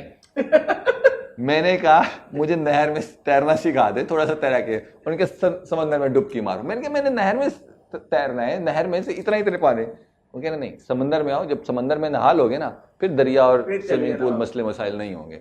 तो वो भी उनका प्यार है, वरना कौन। तो वो मैं सीखने के लिए कर रहा हूँ, लेकिन वही है कि वो भी काम मैंने तकरीबन सबके साथ किया। नदीम बेग साहब के साथ, वो प्यारे अफजल, अब जाते उसमें बहुत बड़ा रोल नहीं था, लेकिन वो प्रॉपर एक प्ले मज़े का था। फिर मैंने काशी भाई का एक दम पुख्त किया था, वो चला था A+ से। अब वो उसकी ज़्यादा इतनी शायद व्यूअरशिप नहीं है, तो उस लिहाज से नहीं हो सका। बाकी क्या कहते हैं, एहतशाम भाई के साथ भी किया, फिर मैंने एहसन ताली साहब के साथ भी किया। तो वो काम हल्का हल्का चलता रहा, लेकिन वो ये कि एक काम होता महीना एक, फिर कोई प्ले आया था मेरा थिएटर प्ले, फिर 3-4 महीने उसमें, और फिर चाह कहें ना कहें, लेकिन वो थिएटर और टीवी वाले जो है ना, वो आपस में ना वो थोड़े से वो हैं कि वो कहते हैं कि नहीं ये नहीं, और वो कहते हैं यार ये क्या तुम कर रहे हो, क्यों पता नहीं। वो दोनों अलग अलग चीज़ें हैं। थिएटर वाले जो हैं उनकी स्किल बेहतर है, उनके पास एक्सपीरियंस ज़्यादा है, और स्पेशली अगर नापा से पढ़े हुए हैं तो फिर तो पढ़ा हुआ है, सीखा हुआ लड़का है। हाँ, तो क्यों थोड़ा सा मसला अगर हम कहें तो ये भी हो सकता है कि कुछ लोगों की वजह से वो वाली जो मीडियम है वो डिस्टर्ब है या वो बदनाम है, और कुछ लोगों की वजह से वो मीडियम। मिसाल के तौर पे कुछ लोग हमारे नैपा से निकले तो उनके जहन में ये था कि हम पढ़ के निकले ना, हम बताएंगे काम कैसे होता है। तो वो अगर गए क्या कहते हैं, मिसाल के तौर पे एहतशाम भाई से मैं प्ले करा था, उनके यार नेपा के और लोगों के नाम बताओ, तो मैंने एक दो नाम बताए, उनके नहीं यार उनको मुझसे भी ज़्यादा काम आता है, वो मुझे सिखाना शुरू कर देते हैं, उनको नहीं, किसी और का नाम बताओ। तो मतलब कुछ लोग इस माइंड से निकले वहाँ से कि हमने पढ़ लिया तो बस हम, जबकि ऐसा नहीं है। जो लोग काम कर कर करके सीखे हुए हैं वो एक अलग चीज़ है, और वो ज़्यादा प्रैक्टिकल हैं। जो काम कर, मिसाल के मैं मिसाल देता हूँ कि अगर हम किसी मैकेनिक के पास जाते हैं, जो वहाँ छोटा एक खड़ा होता है, छोटा, जो बचपन से वहाँ है, आप उसको जाके गाड़ी के चेक करें, वो कहता है, वो बोनट पे हाथ रखता है, स्टार्ट करें, वो आवाज़ से बता देता है कि मसला क्या है। और एक होता है, एक इंजीनियर होता है, पढ़ के आता है, वो पूरी डायग्राम बनाता है, अच्छा ये वायर यूँ है, यूँ है, यूँ है, वो उसका काम है, वो उसका काम है। सही गलत काम फैसला नहीं कर सकते, वो वैसे सीख के आया है तो उसमें चीता है, वो वैसे सीख के आया है तो वो उसमें चीता है। मसला तब होता है जब दूसरे को गलत कहा जाए कि नहीं जी मैं जो करके आया हूँ वो सही तरीका है, ये वाला सही तरीका नहीं है, तब मसला होता है। और ऐसे लोग कुछ यहाँ भी हैं, कुछ यहाँ भी हैं। वरना जाहिर बात है, काम एक ही काम है, एक्टिंग है, स्टोरी टेलिंग है, वो ऐसे करके सुनाए या ऐसे करके सुनाए, मज़ा आना चाहिए। दो जो आपके ड्रामे सख्त ऑन एयर हैं, रकीब से और खुदा और मोहब्बत 3। 3। पहले रकीब से की बात कर लेते हैं। बड़ा कैरेक्टर है, बड़ा ड्रामा है, बी गुल साहिबा ने लिखा, क्या खूबसूरत लिखा हुआ है। मैं तो, हम हर रिव्यू में उनकी तारीफें करते हैं, कितनी तारीफें लगाई। काशिफ भाई ने डायरेक्ट किया, ओए होए क्या ही डायरेक्शन है। नुमान इजाज, सानिया सईद, जिक्रा अजीज, हदीका ख्यानी, ओए होए होए होए, फरियाल महमूद, सारे इतने जबरदस्त एक्टर्स। उसमें आप रफीक अली बन के आए और एक इतनी एंटिसिपेशन बिल्ड हो गई शुरू की किस्तों में कि भाई के रफीक अली है कौन है ये बंदा जिसके बारे में हम सुनते आ रहे हैं। आप आए और आपने डिसअपॉइंट बिल्कुल भी नहीं किया। ये प्रोजेक्ट कैसे आया आपके पास, और क्या अब आपको लगता है कि in true meaning you have arrived, या अभी भी नहीं लग रहा? अच्छा, अब इस बात का फैसला खैर मैं तो नहीं कर सकता कि मैं आ गया हूँ या नहीं आया उस जगह पे, क्योंकि मैं तो पहले दिन से काम कर रहा हूँ। कोई काम ज़्यादा देख रहे हैं लोग, कुछ काम नहीं देख पाते, कुछ कॉमेडी होती है, कुछ कैसे होती है। तो ये तो है कि जो देखने वाले हैं उनका काम है देखना और बताना, मेरा काम है काम करना और कोशिश सेल्फ करना। असेसमेंट भी होती है ना, एक फीडबैक से लोगों के। डे बाय डे आप बिल्कुल सीखते हैं, ये काम ही ऐसा है जो रोज़ाना सीखने वाला काम है। तो वो रोज़ाना सीखने, और फिर जब ऐसे प्रोजेक्ट मिले, काशिफ भाई के साथ मेरे तीसरा प्रोजेक्ट है। पहला दमपुख था, वो चला। फिर जो अभी आने वाला है, जिसके बारे में आपसे ही बात की, जो मन जोगी है, मैंने उसका ट्रेलर देखा हुआ है, मुझे काशिफ भाई ने दिखाया है और मैंने उन्होंने वादा लिया है, इसलिए मैं उसके बारे में कुछ कह नहीं सकता, but I know what you mean. हाँ, तो वो है। सेकंड वो था, वो बहुत मजे का। तो सेकंड वो है, तो थर्ड ये है। इशारों से नहीं मना किया, तो उन्होंने बात करने से मना किया। और थर्ड ये है, और फोर्थ इसमें वो कह रहे लैंग्वेज का जो बैरियर, लैंग्वेज का बैरियर। वो उसमें आप हैं? नहीं, उसमें मेन में नहीं। अच्छा, उसमें मैं भी हूँ, वो भी मजे का कैरेक्टर है। ठीक है। तो वो काशिफ भाई वही है कि आपकी किससे अगर कोई वाइब्स मिल जाती हैं या आपको काम करने में अच्छा लगता है तो वो हो जाता है। तो काशिफ के साथ ये तीसरा प्रोजेक्ट था। तो वो रकीब से, और काशिफ भाई और नोमी भाई मेरे लिए ना दोनों बराबर हैं, क्योंकि मैं पहले दिन जब मिला था ना काशिफ भाई से, तो नोमी भाई से भी उसी दिन मिला था जब वो दमपुख्त का सेट था। तो मैं दोनों से एक दफ़ा मिला, और दोनों से ही जब मिला तो दोनों से ही मिला, क्योंकि दोनों साथ प्रोडक्शन करते थे, एक्टिंग भी साथ करते थे, और तीनों प्रोजेक्ट में जो किए सब में वो साथ थे। तो नोमी भाई यहाँ आए तो मैं उनसे वैसे मिला, तो वो बातचीत हो रही थी उनके, यार तू, वो प्यार से काशू कहते हैं काश भाई को, मैं तू काशू को फ़ोन करना, तू क्या है, मैंने रफ़ीक करना है। मैंने कहा क्या रफ़ीक, क्या, मैं तू फ़ोन करना का, मैं कहा क्या हो गया है, मैं कहा वो प्यार करते हैं मुझसे, वो ठीक है, लेकिन ये थोड़ी है कि मैं फ़ोन कर दूं कि मैंने रफ़ीक करना, मुझे पता भी नहीं है रफ़ीक क्या, कौन सा प्ले क्या। उनके ठहरना। तो उन्होंने कॉल की, उनके ज़रा बताना ये हम रफ़ीक किससे ना करवाएं, क्योंकि वो देख रहे थे किससे करवाना है। मतलब मुझसे पहले वो कहा जा रहा है कि सुहेल अहमद साहब से बातचीत हुई थी उनकी। अच्छा। लेकिन क्योंकि वो चैनल्स पे हेड कर रहे हैं तो वो जाहिर बात है टाइम निकाल नहीं पाए, तो वो उनके लिए सोचा गया था। तो मतलब मेरे लिए तो मतलब पता नहीं कितनी बड़ी बात है। तो और फिर उससे बड़ी बात, जिस दिन पहली एपिसोड चली, अभी एपिसोड ख़त्म हुई और सुहेल साहब की कॉल आई। अच्छा। वो नोई भाई के साथ बैठे हुए थे, तो उन्होंने एपिसोड देखी, उन्होंने फ़ौरन कॉल की, और उनका नहीं बहुत, एक तो उनकी आवाज़, मतलब हेलो करते हैं तो पता चल जाता है। तो उनका नहीं यार मैंने देखा, क्योंकि मैं 2-3 दफ़ा मिला था वैसे, उनके यार मुझे बहुत मज़ा आया, मैंने इससे कहा मुझे फ़ोन मिला के, तो मैंने बात करनी है, ये करना है। मैं कहा सर मुझसे बात नहीं हो रही अभी, आपका फ़ोन आ गया और एप्रिसिएशन के लिए। तो वो बहुत बहुत ज़्यादा मजा। तो नोमी भाई ने उनको कॉल की कि ऐसे ऐसे रफ़ी किससे करवाते हैं, तो उनका अच्छा देखता हूँ मैं, एज है वो, ये है वो, काफ़ी कुछ करना पड़ेगा, हाँ कर तो सकता है ये वो उनके आपस में संजीदा एज अ प्रोड्यूसर डिस्कशन होती रही। तो फिर वो उनके चलो मैं अभी सीन में हूँ, दोबारा सोच के ज़रा बताता हूँ। फिर उन्होंने कहा चलो ठीक है, अभी मैं वहीं बैठा हुआ था तो फिर दोबारा उनकी कॉल आई, उनका हाँ ऐसा है उसमें ये कर सकते हैं, उसमें ये कर सकते हैं, उसमें फिर थोड़ा यूँ करना पड़ेगा, यूँ करना है। मैं कहा मुझे तो बिल्कुल भी नहीं पता ना क्या है, क्या कैरेक्टर है। तो उनके हाँ ठीक है तुम ये करो, ये डेट्स होंगी, ये होगा, चलो मैं बात करता हूँ, फिर करते हैं। तो इस तरीके से नवीं भाई ने देखा कि वो कर सकता हूँ, और फिर काशिफ भाई ने देखा। तो वो इस तरीके से मिला कि पहले 2 प्रोजेक्ट मैंने नवीं भाई के साथ और काशिफ भाई के साथ किए हुए थे। तो मतलब काशिफ भाई भी प्यार करते हैं, नवीं भाई हद से ज़्यादा प्यार करते हैं। मतलब उनका वो प्यार है, एक तो पप्पी वाला प्यार तो है, और वो मारने वाला बड़ा प्यार है कि वो सीन के बाद अगर कोई सीन मज़े का होता है मारते हैं इतना अच्छा तूने सीन किया। तो तो बहुत वो आपने वो एक सीन में उनको ऐसे गर्दन पकड़ के वो किया था, उसके बाद मारा था या नहीं मारा? और वो उसके बाद अगर मारा तो फिर अंदाजा नहीं कि वो सीन अच्छा होने की वजह से मारा या आपने गर्दन उनकी जोर से पकड़ ली इसलिए मारा? उसने नहीं मारा, लेकिन वो ये कि जितना भी, क्योंकि जो मैं यहाँ कर रहा था कॉमेडी कर रहा था वो एक अलग चीज़ थी, लेकिन ये जितना भी मैच्योर काम मैंने किया है उसमें काशी भाई का बहुत बड़ा हाथ है, उसमें नवीं भाई का बहुत बड़ा हाथ है। जिस तरह उन्हें सिखाया बताया, मतलब काशी भाई एकेडमी है, फिल्म मेकिंग की एकेडमी है, और नवीं भाई स्कूल है, एक्टिंग नो स्कूल है। डाउट, दोनों बड़े जब जबरदस्त पर्सनैलिटी। जब दोनों एक प्रोजेक्ट में होते हैं तो प्रोजेक्ट तो अल्लाह का शुक्र है कैसा होता है वो देख लेते हैं लोग, लेकिन मुझे बहुत फ़ायदा हुआ दोनों से सीखने का। तो वो रोज़ाना अगर 2 एकेडमी आपके पास हैं, फिर भी अगर आप ना सीखें तो फिर आपकी खुदकुशी करनी बनती है। रफीक अली की मुझे जो सबसे इंटरेस्टिंग बात लगी, जो मैंने एक रिव्यू में भी बोले, मैंने जाके जब आपको स्टॉक किया मैंने कहा यार ये कौन बंदा है, ये तो क्या क्या एक्टिंग, क्या कमाल, मैंने टैलेंट एक्सप्लोर किया, नया एक्टर हमें पता चला, वाह वाह वाह यार, इसको तो क्या जबरदस्त, इंस्टा पे जाके ढूंढा, देखा, मैंने कहा यार ये तो ये young boy, is he actually that boy और is he somebody else boy? ये जो आप बॉय से मैन के उसमें चले गए, ये आपने कैसे मैनेज ये किया? अच्छा, ये हमेशा से रहा है। मैं थिएटर पे जितने भी करता था ना उसमें कहीं ना कहीं मेरा गेटअप होता था। मैंने 90 इयर्स ओल्ड का भी कैरेक्टर किया है दाढ़ी के साथ, और वो बिल्कुल हिलता हुआ उस टाइप से, और बिल्कुल बच्चे का कैरेक्टर भी करना पड़ जाता है तो वो उस टाइप से वो भी किया है। तो वो थिएटर में क्योंकि आपको ऐसी चीज़ें करने की मतलब मौका मिल जाता है और वो मिल जाता है, तो वो मैं हमेशा से बूढ़ा और वो करता रहा हूँ, मतलब यूनिक भी करता रहा हूँ, सारी चीज़ें करता रहा हूँ। तो ये बड़ा एक तो मज़ा तो आता है, लेकिन इसका नुकसान बड़ा होता है। ये तो आपने तो जाके चलो सर्च कर लिया ना, वरना लोग जानते ही नहीं है।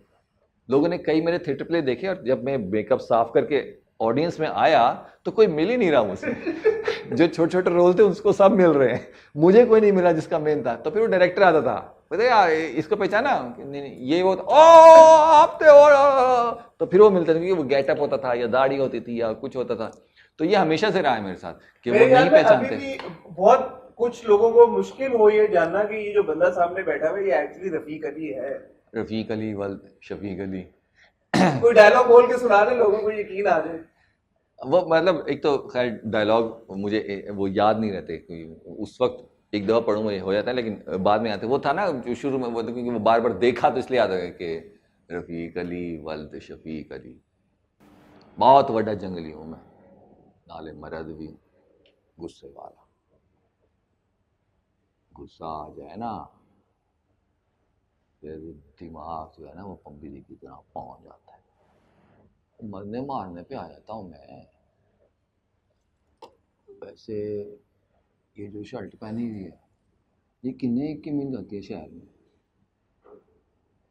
तो वो जो सबसे मज़े की चीज़ थी ना, अगर हम रफ़ीक अली पे आते हैं, तो जो उसका स्विच है कि वो क्या करते करते क्या बात शुरू कर देता है, मतलब वो मारने की बात कर रहा है और फिर शुरू करता है कि ये शोरूम अगर स्टार्ट करना हो तो शहर में कितने पैसे लग जाते हैं। तो वो अभी था कि अभी मारने की, कत्ल करने की बात पे, साथ में कहता है रोटी खा के जाना आज रोटी मेरे। खा के जाना, ठीक है। तो वो गन्ने गन्ने हैं रास्ते में ले जाओ, बात हो रही है रास्ते में गन्ने ले जाओ, रास्ते में चूसना, टाइम अच्छा पास होगा। तो वो लोगों की तरफ से काफी आया कि ये कैसा कैरेक्टर समझ नहीं आ रहा, इसकी हाँ, क्या कि ये असल लेयर्स। में इतना गुस्से वाला है, क्योंकि हमें तो लगा है कि ये फट्टू है यार असल में, क्योंकि इसकी जब मुलाकात हुई है फाइनली मकसूद साहब से, तो इसने कहा मैं तो देखते ही जैसे ये गोली मार देगा या मार देगा, ये तो भाई फट्टू फट्टू है, नहीं है वाकई में उतना डेंजरस है जितना अमीरा उसकी बेटी पोर्ट्रेज हिम टू बी। क्या है रफीक अली, क्या आप कहना चाहेंगे? सबसे पहले तो बी गुल, मतलब उनको जितना सलूट किया जाए कि क्या उन्होंने कैरेक्टर लिखा है। लेयर्स इतनी हैं इस कैरेक्टर्स पे। आजकल जो अच्छा कैरेक्टर होता है वो लिखना मुश्किल होता है, फिर अच्छा कैरेक्टर डायरेक्ट करना मुश्किल होता है, फिर अच्छा कैरेक्टर एक्ट करना मुश्किल होता है, इसलिए लिखा ही नहीं आता, कैरेक्टर्स लिखे नहीं आते, सीधे सीधे जुमले लिखे आते हैं। तो ये जो लिखा गया, थोड़ा सा अगर आप समझें, आपको अगर एक बात को समझें जो काशिबे ने मुझे समझाई या जो राइटर की तरफ से आई, 1% भी नेगेटिव नहीं है ये। हमें लगता है विलन है, नेगेटिव है, 1% भी नहीं है। जरा आप उसके ना स्टेट ऑफ माइंड को समझें। एक बंदे की शादी हुई है, एक बंदे की शादी हुई है खूबसूरत लड़की से, अपनी जवानी की खूबसूरत लड़की से, और पहले दिन से उसे पता है कि मेरी बीवी किसी और से प्यार करती है, जबकि वो उसे प्यार करता है, वो उसको प्यार करता है, इसलिए छोड़ा नहीं उसने, बच्चे भी उसमें से पैदा हुए, उसको मोहब्बत है, लेकिन उसको पता है पहले दिन से मेरी बीवी किसी और से प्यार करती है। उस शख्स की क्या हालत होगी जो पूरे गांव में जिसकी एक इज्जत है, मतलब पगड़ पहनता है, नाम है, घर में जब वो आता है उसको पता है मेरी बीवी किसी और से प्यार करती है। मतलब थोड़ा सा अगर बंदा बैठ के सोचे ना, और वो इसको 20-25 साल हो गए इस सिचुएशन में वो जी रहे हैं। बात करके हम ये भी तो नहीं कह सकते ना कि जो वो बीवी के ऊपर हाथ उठाता है, जो मारता पीटता है, वो नहीं है ना, अपने सेंसेस में नहीं है, वो नॉर्मल रहा ही नहीं है ना। जो रोजाना इस जिंदगी में जी रहा है वो नॉर्मल है ही नहीं, अंदर से गल सड़ चुका है, वो अजीब सा हो चुका है, तभी तो कुछ कह देता है। इस वजह से इस चीज में मेंटल इतना टोल उस पे लिया है कि वो अब मेंटली अनस्टेबल है। एक वजह ये है। फिर दूसरी वजह जो क्या कहते हैं, उसकी अपने बीवी से रिलेशन है, कि वो जो मारने पे आ जाता है, 100% गलत बात है कि हम किसी लिहाज से इसको प्रमोट नहीं कर सकते। उसको दिखाया भी इस तरह से नहीं गया कि ग्लोरीफाई किया जाए, ग्लैमराइज किया जाए। बिल्कुल वो जो उसकी सिचुएशन है, उस चीज को समझने की जरूरत है, इसलिए दिखाया भी नहीं गया, क्योंकि ना तो इस चीज को प्रमोट करना, ना ही किसी लिहाज से कहने की सही है। जो हमेशा गलत है औरत पे हाथ उठाना, वो बेशक बहन के रूप में है, बेटी के रूप में है, बीवी के रूप में है, किसी रूप में भी है, तो वो हमेशा से गलत है, और इसमें भी गलत ही है, कहीं से भी 1% भी सही नहीं है, लेकिन इसलिए दिखाया नहीं गया। बट यू सेइंग एक चीज का गलत होना और अंडरस्टैंडेबल होना, वो दो फर्क चीजें। कैरेक्टर की अगर यार कि ये कैरेक्टर ऐसा है क्यों, वो एक अलग बात है, और उसके एक्शंस को ये कहना कि यार एक्शंस ही, वो दूसरी बात। नहीं गलत बात कोई नहीं कर रहा कि गलत उसके एक्शंस है, बट वो एक्शंस उसके हैं क्यों, वो हम रीजन की बात करें कि वो ऐसा क्यों है, गलत है, गलत करता है, वो है बिल्कुल, लेकिन वो गलत इस वजह से है। तो वो ये चीज कैरेक्टर समझने में आसानी होती है कि अच्छा वो इस वजह से है, ताकि आपको जब परफॉर्म करना होता है तो आपको उसकी बैकग्राउंड की चीजें देखनी होती है ना, कि वो ऐसा क्यों है, तभी आप ऐसे परफॉर्म कर सकते हैं। बिल्कुल, तो वो ये रीजन है उसकी। तो पढ़ने में इतना मजा आता है ये प्ले, जब मैं पढ़ रहा था, जब मुझे एपिसोड भेजी गई, जैसे मुझे पहले काशिफ ने 10 एपिसोड भेजी, तो वो मैंने पढ़ी, तो मैंने कहा आगे के एपिसोड भेजें, तो उन्होंने कहा नहीं मैं तुम्हें वो एपिसोड भेजा तो जिसमें तुम, मैंने कहा नहीं पहले मुझे पूरा प्ले पढ़ना है, क्योंकि पहले दफा प्ले पढ़ने में मजा आ रहा है मुझे, वरना यही होता है कि जो आपके एपिसोड होते हैं आप वो पढ़ते हैं और बाकी आपको स्टोरी पता होता है पूरी प्ले की। लेकिन ये पढ़ने में इतना मतलब जो एक बहुत सारी बातें, जिस तरह हर प्ले में होता है ना कि जब प्ले एंड होता है तो इसमें एक बैंग रखा जाता है ताकि आप अगली एपिसोड देखें, इसके हर सीन में बैंग है, हर सीन में बैंग, हर सीन बीगुल ने ऐसी जगह पे आके रोका है कि होता कि अच्छा अब आगे अब क्या होगा, ये क्या बोलेगा, वहां वो रोक देती हैं। नहीं तो going back to my question कि ये मस्खरा सा है नहीं है, ये असल में वो साइकोपैथिक एक उसमें टेंडेंसीज है जो आम अल्फाज में कहा जाता है कि मतलब थोड़ा सा वाकई में जंगली है, जैसा कि वो खुद कहता है। बिल्कुल जंगली का लफ्ज बिल्कुल सही है, ठीक है ना। जंगली के लफ्ज में सारी चीजें आ जाती हैं, क्योंकि उसमें हम अच्छी बुरी चीजें उसमें सब आ जाती हैं। वो है वाकई जंगली है, क्योंकि वो इन हालात में 20 साल में वो जंगली हो चुका है, क्योंकि उसको ना घर वैसा प्यार मिला, ना गांव में वैसी रिस्पेक्ट मिली, वो चल रहा होता है तो पीछे लोग बात कर रहे होते हैं, तो वो सारी चीजें हैं, वो जंगली, वाकई जंगली का लफ्ज सबसे बेस्ट लिखा, बिल्कुल वो लिखा, तो वो बिल्कुल वैसा है। अच्छी चीजें भी हैं, बुरी चीजें भी हैं हर कैरेक्टर में। मैं कहता हूं कोई यहाँ बहुत नेक और बहुत अच्छा बंदा है ना, उससे भी गलतियां सरजद होती हैं, और अगर बहुत बुरा, क्योंकि अगर हकीकत की बात करते हैं, बहुत कोई बुरा है ना, वो भी किसी न किसी के साथ अच्छा होगा, ठीक है। तो वही चीज है कि बुराई, बहुत सारी बुराइयां हैं और बहुत सारी अच्छाइयां हैं, तो वो है। अगर हम बात करते हैं कि उसने पहली दफा बेटी पे हाथ उठाया और वो लेके चली गई, तो वो बेटी कहती है माँ तो मुझे रोजाना मारती है, चप्पलों से मारती है। तो वो मकसद वो सिर्फ मारने पे नहीं आई, उसकी बस हो गई। वहां से जो वो निकली है सकीना, उसकी बस हो गई कि बस अब इससे ज्यादा बर्दाश्त नहीं कर सकती। तो वो एक्शन जो है ना वो एक अलग चीज है, लेकिन वो जो सारे चीज है ना वो सारी इनर चीजें चल रही हैं। नोमी भाई का जो कैरेक्टर है उसकी इनर, कि वो उसका रिलेशन किससे क्या क्या है, वो घर में कैसे हैं, और क्या कहते हैं ये जो सकीना की फैमिली है, रफ़ीक अली की फैमिली है, ये अब जो क्या कहते हैं हमने देखे इकरा के सीन देखे नोमी भाई के साथ, वो समझ में नहीं आ रहा अच्छा ये क्या क्या चल रहा है, क्या चल रहा है। क्योंकि खूबसूरती यही है, सीधी बात नहीं होती।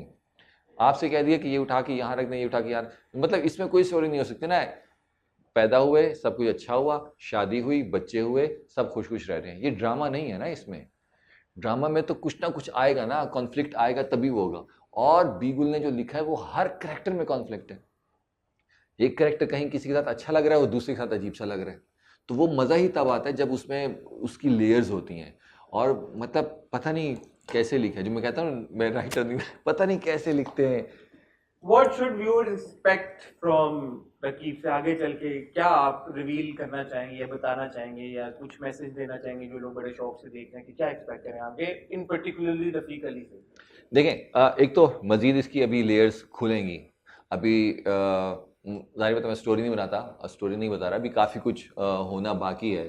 और मज़े मज़े के सीन है, हंसा भी रहा है ये कैरेक्टर, इस कैरेक्टर पे गुस्सा भी आ रहा है। ये कैरेक्टर आंखें नम भी करेगा आगे जाके, आंखें नम करेगा। 2-3 सीन ऐसे हैं, ये मतलब बड़ा क्लेम है क्योंकि मेरी इस कैरेक्टर की तरफ वो वाली कोई एफिलिएशन नहीं है, क्योंकि मैं हमेशा से, इवन तो आपने कहा है कि इसकी बैक स्टोरी है और ये आउटराइटली नेगेटिव विलन नहीं है, बट मेरी उसकी तरफ कोई हमदर्दी इस वक्त इसलिए नहीं जागी अभी तक बिकॉज ऑब्वियसली वो एक अपनी बीवी को मारता पीटता है, तो नेचुरली आपको लगता है यार कि ये तो एक बुरा ही इंसान है। बिल्कुल। ये जो आपने आंखें नम करने वाली बात की, ये बड़ी इंटरेस्टिंग, क्योंकि अभी तक वो ऐसा लग रहा है क्योंकि राइटर और डायरेक्टर ऐसा ही दिखाना चाह रहे हैं उसको।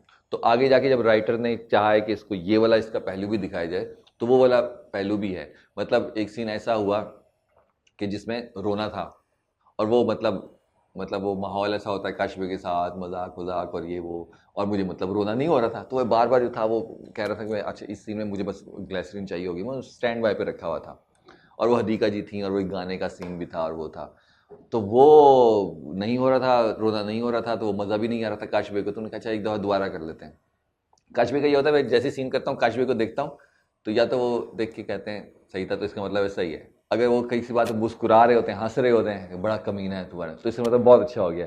और कभी वो ऐसे बैठे होते हैं बस देख ही रहे होते हैं, आप देखते हैं, तो ये खुद ही मैं कि काशबे एक दफ़ा दोबारा कर लेते हैं तो वो उनके जैसे से पता चल जाता है। तो वो थोड़ा सा था कि वो इमोशनल सीन था, वो रात का सीन था, और वो था कि ये बहुत अहम सीन है मेरे लिए क्योंकि ऐसे सीन और नहीं है जिसमें उसका ये वाला पहलू भी दिखाया जा रहा है। तो वो गाना भी था, वो मैंने हदीका जी से सीखा भी सही। हदीका जी का बहुत बहुत शुक्रिया कि उन्होंने मुझे वो वाला गाना सिखाया, क्योंकि वो उनका गाना, उनका गाया हुआ गाना था, तो वो बुल्ला उसके बारे में था, उनकी शायरी है। मुझे ऑफ कैमरा बहुत उन्होंने आपकी तारीफें की थी जब मेरी उनसे मुलाकात हुई इंटरव्यू के लिए। इतनी अच्छी हैं, इतनी अच्छी हैं, मतलब ये कहना नहीं चाहिए कि हमने उन्हें बचपन में देखा, लेकिन देखा ना, बचपन में हमने देखा, उनके गाने देख देख के देखा और अभी भी वो वैसी लगती हैं, अभी भी वो वैसे लगती हैं। हम बूढ़े हो गए, हम बूढ़े हो गए, वो वैसी लग रही हैं। तो एक तो ये कि जिस तरीके से उन्होंने अपने आप को रखा, लेकिन नेचर वाइज हम तो चले काम की बात तो करते ही रहते हैं, नेचर वाइज इतनी अच्छी है, बहुत लविंग इंसान, बहुत लविंग नहीं है ऐसे लोग, बहुत कम है, बहुत कम है। तो वो एक सीन था जिसमें वो था, और वो जब गाना, जो गाना नहीं कलाम जो था, वो मैंने पढ़ना शुरू किया, और आवाज़ तो ऐसे ही है, लेकिन वो करते करते वो बुल्ला का जिक्र था, और फिर वो ऐसा था कुछ इम्प्रोवाइजेशन शुरू हो गई, और फिर वो मैंने कहा अच्छा चले ना, वो था कि मैं उससे पूछता हूँ, कोई बात पूछ रहा होता हूँ कि बता बता बता, तो वो नहीं, चुप है, वो नाराज़ है, गुस्सा है, और मैं थोड़ा सा अजीब से माहौल में हूँ। तो वो करते करते वो अंदर चले थे, अच्छा तू नहीं बताती ना बता, मैं भुल्ला से पूछ लेता हूँ, दसो भुल्ला। फिर वो मैंने पढ़ना शुरू किया, वो जैसे ही पढ़ना शुरू किया वो मेरे आंसू निकलना शुरू हो गए। और वो एक होता है ना आंसू निकलना, एक होता है रोना स्टार्ट हो गया, और वो मैं रोई जा रहा हूँ, और सीन जितना उन्हें लेना था उन्हें लिया, उन्होंने कट किया, अब मैं उठ के बैठा हूँ और मैं रो रहा हूँ बैठा हुआ, और मैं रो रहा हूँ बैठा हुआ। फिर मुझे लगा कि मैं बहुत अजीब लग रहा हूँ, फिर मैं अंदर चला गया। अंदर हदीका जी रूम में थी, मैं वहाँ जाकर रो रहा हूँ। अब वो बेचारे बस बस बस था कि मैंने कहा वो बहुत बड़ी हस्ती होंगी, मैं ना तो कभी मैं उनके मज़ार पे गया, ना मैंने उनका कितना पढ़ा है। मतलब बुरी बात है, लेकिन मैं कोई इतना ज़्यादा अकीदत नहीं रखता उनके साथ कि मुझे कह रहे कि मैं ठीक है। मैंने कहा मैं नहीं, मैं रुक नहीं रहे, मुझे बताएं मैं क्या करूं। वो कह रहे नहीं बेटा आप तो डायरेक्ट हो गए थे ना फिर। बता बुल्ला बेटा फिर ऐसे तो होगा। तो वो 10-15 मिनट तक मैं खाम खा ऐसे रोता रहा, कोई वजह नहीं है। मैं कॉर्नर में जाके बैठा और हदीका जी है वो प्यार से बस बेटा बस हो गया ना, बस ठीक है साके, बस ठीक है। मैं कह नहीं हो रहा, मतलब मैं खुद बता रहा हूँ, मैं किसी वजह से नहीं रो रहा, वो सीन था मुझे पता है। तो वो हदीका जी बहुत प्यार से जितने ही मेरे सीन अच्छे हुए, उसमें काशी भाई का तो मतलब जाहिर बात है हाथ है, उसमें राइटर का तो बिल्कुल हाथ है। जो उनके साथ उन्होंने जैसे कंफर्ट मुझे जोन दिया, तो वो बहुत, हालांकि पहली दफ़ा मेरी मुलाकात थी, तो उनके साथ बहुत मज़ा आया, बहुत अच्छी खालूम। Really looking forward to this scene in particular. हाँ मुझे भी बहुत इंतज़ार है। अब आते हैं एक और ड्रामे की तरफ जिसमें इस हफ्ते आपकी एंट्री हुई, वो है खुदा और मोहब्बत। दिलावर, एक गोली खाए हुए जख्मी दिलावर के रूप में हमने आपको देखा। हाँ। दिलावर के बारे में आप हमें क्या बता सकते हैं, क्योंकि खुदा और मोहब्बत तो एक सुनामी की तरह देखा जा रहा है और 30-36 मिलियन व्यूज पर एपिसोड जा रहे हैं। हर एपिसोड 10-10, 15-15, 20-20 मिलियन क्रॉस करी, ऐसे जैसे मतलब है टक बॉल पे छक्का, हर बॉल पे छक्का। तो रकीब से में ऑब्वियसली बहुत सारे लोगों से आपका इंट्रोडक्शन तो हुआ होगा, बट खुदा और मोहब्बत तो फिर एक अलग ही तरह का एक बिल्कुल समंदर है। एक तो शायद कुछ लोग ही हैं जो इस प्ले में नहीं है, हमारी इंडस्ट्री के कुछ लोग हैं जो नहीं है, बाकी सब हैं इसमें, सब हैं। क्योंकि एक बहावलपुर, मुल्तान, लाहौर, कराची, 4 शहरों पे फैला हुआ, फैमिलीज़ वहाँ की दिखाना। फिर बहावलपुर में क्योंकि जाहिर है मेरा आबाई शहर है, और वहाँ पे सारी शूट हुई जो महल में हुई शूट, तो वो थोड़ा सा सराइकी टच, थोड़ा सा पंजाबी टच वो कह रहे थे कि आना चाहिए, कि उर्दू नहीं आनी चाहिए क्योंकि वहाँ पे वो रहता है। अच्छा, मेरी एक छोटी सी कंप्लेंट ये थी रकीब से मैं आपके एक्सेंट को लेके कि उतना नेचुरली आप फ्लो नहीं कर रहे बिटवीन पंजाबी एंड उर्दू जितना हम एक्सपेक्ट करेंगे एक पंजाबी को। आप पंजाबी हैं या नहीं? आप बहावलपुर से आपका ताल्लुक है, तो आई एम अज्यूमिंग कि आप हैं पंजाबी। मैं बिल्कुल पंजाबी नहीं हूँ। मेरा मतलब पंजाबी, हमारे खानदान में शायद किसी से पंजाबियों से शादी भी किसी की ना हुई हो, तो पंजाबी नहीं है? नहीं है। मैं अब्बू हिंदुस्तान, ठीक था। मैं अब्बू हिंदुस्तान से, बीकानेर से, वहाँ से हिजरत करके आए थे, तो उर्दू स्पीकिंग। तो लेकिन क्योंकि भावलपुर में रहने की वजह से वहाँ सराइकी और पंजाबी मिक्सअप होती है, क्योंकि वो ऐसी पट्टी है कि वहाँ रहीमिया खान भी लगता है और वहाँ भावलपुर जो है वो भी लगता है, तो वहाँ सराइकी और पंजाबी जो एक्सेंट है ना वो मिक्सअप सा है। तो आप फ्लुएंट है पंजाबी में या नहीं, मुझे पंजाबी, अगर आप पंजाबी बोलेंगे तो मुझे पंजाबी नहीं आती। अच्छा। अगर आप पंजाबी बोलेंगे, हाँ आप कहेंगे एक्सेंट थोड़ा सा कि उर्दू में एक्सेंट, तो वो मैं एक्सेंट बना दूंगा, वो एक्टिंग के हवाले से कह लें या भावलपुर रहने की हवाले से कह लें। जैसे अगर आप कहेंगे सिंधी मुझे समझ भी नहीं आती, लेकिन अगर जब एक्सेंट कहेंगे तो सही में थोड़ी सी बात है तो कर लूँगा, मुझे ऐसे पता चल जाए कि हाँ भाई बैकग्राउंड इसका थोड़ा सा सिंधी है, लेकिन आती मुझे बिल्कुल नहीं है। तो वो एक्टिंग की वजह से थोड़ा सा कि आपको थोड़ा सा एक्सेंट आते हो, ताकि आप कभी कैरेक्टर मिल जाए तो तब आप ना बैठे हो, थोड़ा सा आपने काम किया हो, उस लिहाज से पंजाबी थोड़ा सा। लेकिन मुझे आती नहीं है, पंजाबी बोलना नहीं आती, सिर्फ एक्सेंट की हद तक। तो हाँ, नोई भाई के साथ और काशवी के साथ वो पंजाबी बोलते हैं, मैं उर्दू में जवाब दे रहा होता हूँ क्योंकि जाहिर बात है वैसी नहीं आती।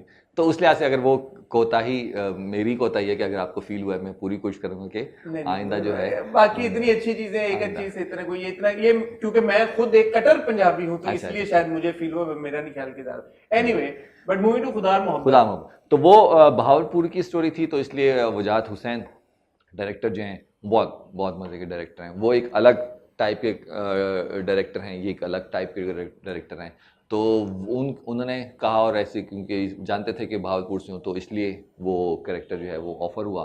तो वो, लेकिन उसमें मज़े की चीज़ ये थी कि वो वैसे कैरेक्टर तो एक गार्ड का या ड्राइवर का उस टाइप का है, लेकिन क्योंकि वो पूरे प्ले में वो फरहाद जो कैरेक्टर है उसके साथ है, तो वो उसके सीन, उसका रिलेशन बहुत अच्छा बन जाता है। जो हमारा हीरो है फरहाद, उसके साथ बहुत अच्छा रिलेशन बन जाता है, यानी कि हीरो के दोस्त का किरदार है। हाँ, वहाँ पे तो असल में क्योंकि वो जो महल दिखाया गया है, जो इकरा का और क्या कहते हैं उस्मान पीरजादा साहब का महल दिखाया गया है, सुहेल समीर का, तो वो वहाँ का एक किस्म का गार्ड और जो बहुत करीबी एक दो नौकर होते हैं ना, नूरा और वो हैं, वो दो जो हैं वो जद्दी पुश्ती कि वो कहता है मेरा बाप भी यही था और फिर इससे बड़ी क्या बात हो सकती है कि बाप ने शाहजी के सामने आके गोली खाई थी, तो मेरी भी यही ख्वाहिश है कि मैं शाहजी के सामने आके मरूं। इससे ज़्यादा बड़ी बात क्या हो सकती है कि भाई मालिक के सामने आके बंदा मर जाए। तो ऐसे आपकी 7 नस्लें जो है ना उनकी इज्जत होती है कि वो मेरा बाप जो था ना ऐसे मरा था। तो मतलब वो उस जद्दी पुश्ती उस टाइप से। लेकिन जो मज़े की चीज़ है, क्योंकि फरहाद भी यहाँ नौकरा के रहता है, तो वो आपस में उनका रिलेशन बहुत भाइयों जैसा हो जाता है, और फिर आगे जाके बहुत मज़े की ट्विस्ट है मेरे कैरेक्टर के हवाले से। आप ठीक है तो बिकॉज खुदा और मोहब्बत, एक तो जैसे आप भी कह रहे हैं कि कास्ट बहुत वसी कास्ट है, बहुत बड़ी कास्ट है, जैसे आप कह रहे हैं कि शायद ही कोई एक्टर इंडस्ट्री का हो जो उसमें ना हो, थोड़े से एक्टर हैं। फिर ऑब्वियसली फिरोज खान, इकरा अजीज जो लीड्स हैं, और कहानी भी ऐसा लगता है इंडिकेशन यही है कि प्यार मोहब्बत और उनके इर्द गिर्द ये रिवॉल्व करेगी जी। ऐसे सिनेरियो में आपका रोल कितना इंपॉर्टेंट है प्लॉट में? देखें, अगर आप कंपैरिजन करेंगे तो रकीब से जैसा नहीं हो सकता, क्योंकि रकीब से जो है ही स्टोरी कैरेक्टर्स की, 5-6 कैरेक्टर्स हैं, उन्हीं की स्टोरी है। और अगर देखा जाए तो रकीब से अगर हम कहते हैं प्ले तो नोमानी जाद और हदीका कियानी हम लीड पे कह सकते हैं, लेकिन रकीब तो अगर देखा जाए तो हदीका कियानी की रकीब हैं सानिया जी, और नोई भाई का रकीब हूँ मैं। तो ये तो हमारी स्टोरी है ना, अगर हम रकीब से के नाम की बात करते हैं तो वो इसलिए से यहाँ तो बहुत मेन कैरेक्टर हुआ है, उसमें उतना नहीं है, लेकिन जब है तो वो बहुत मज़े के हैं। और फिर जो प्ले में बहुत बड़ा मतलब एक इवेंट कह लें, ट्विस्ट कह लें, वो जो है वो मेरे थ्रू है उसमें। अच्छा, तो वो फिर बहुत तो क्या बता आगे सकते हैं आप खुदा और मोहब्बत के बारे में? क्या हमें उस ट्विस्ट के बारे में क्या बताना चाहेंगे साकिब? उसका इतना सा ही बता देना, वजाहत हुसैन ने सिर्फ गोली मारनी है मुझे, सिर्फ गोली मारनी है। खा चुके हैं गोली, आप एक और खा लिए यार। दो कालपोल की भी गोलियां खाई है आपने, ठीक भी हो गए बुखार में उतर गया आपका। उस गोली का दर्द नहीं हुआ था ना, इससे जान जा सकती है। तो वो बहुत मजे की। But how was the experience like? खुदा इतना ग्रैंड, जो हम विजुअल्स जब देखते हैं हम कहते हैं यार क्या जबरदस्त विजुअल्स। बहावलपुर के महल, ये कौन सा वाला महल है जिधर आपने? यह गुलजार महल। गुलजार महल है, और वो रेंट पे लेना, क्योंकि आर्मी के पास होता है, आर्मी से रेंट पे लेना, और इतने दिनों के लिए रेंट पे लेना, तो वो बहुत बहुत महंगा प्रोजेक्ट है ये, मतलब खर्चे के हवाले से भी और प्रोडक्शन के हवाले से भी। मतलब मैंने कहा वजाद भाई से कहा, मैंने कहा ये इतना आपने मेहनत कर लिया, 2-3 फिल्मों जितनी मेहनत कर लिया, फिल्म ही आप करें नेक्स्ट। तो वो बहुत बहुत हैवी प्रोडक्शन है।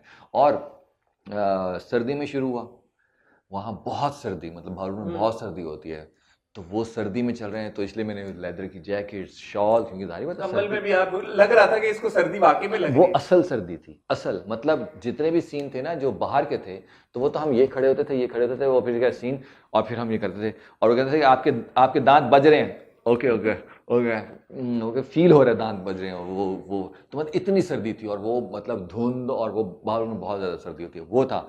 और फिर बीच में कोविड स्टार्ट हो गया, और फिर जून जुलाई में दोबारा उसकी शूट हुई मुल्तान में, जून जुलाई में, जहाँ 40-45 दर्जा होता है, और वही जैकेट और शॉल पहन के करना, कंटिन्यूटी के लिए।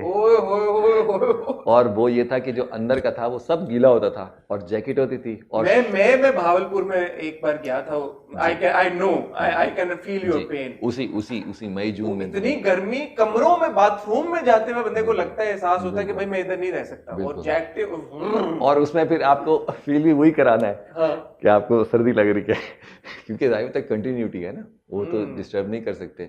तो वो बहुत वो खैर ये तो चीज़ें मज़ा ही आता है, क्योंकि वो जाहिर होता है लोग तो होते हैं, एसी रूम भी होता है, उसमें से आप निकल के आते हैं, वो सारी फैसिलिटीज़ होती हैं, लेकिन जितना सीन होता है बाहर का होता है। वो दरबार के सीन थे, और वो ज़मीन जो थी वो तप रही थी, और फिर वो बार बार पोछा लगा रहे थे ताकि ठहर सकें आराम से।